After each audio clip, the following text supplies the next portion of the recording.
I'm always really moved by what you say about the enemy and perceiving the enemy, and things in the world.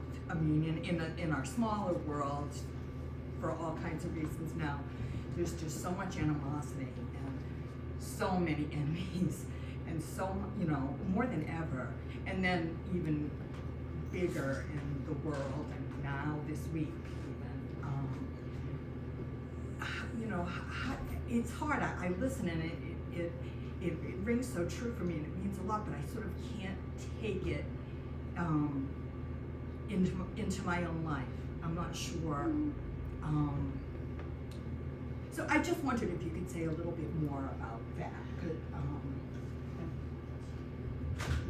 So the question is about enemies and how much enmity there is all around on the personal scale and in the communities and then globally, and how okay, one thing I know is I can't think my way to non-enmity.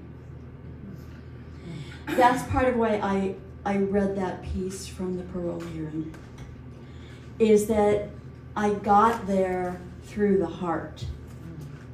And the little bookmark that I brought in to Michelle to distribute at Women Crafts, I meant to bring some and I forgot, so I'm going to have to get those out into the world. But it's a bookmark, and it's called A Pocket Guide to Practical Peace. And it has 6 practices in it. And at the very foundation are the practices of mindfulness and compassion.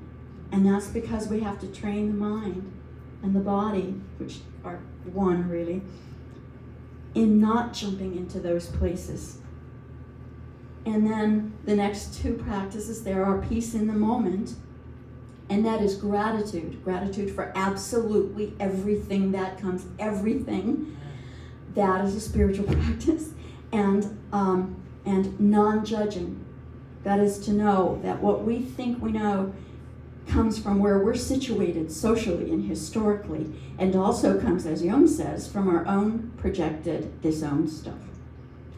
And then peace in the world arises from those practices, and that is non-enmity, always non-enmity, and action.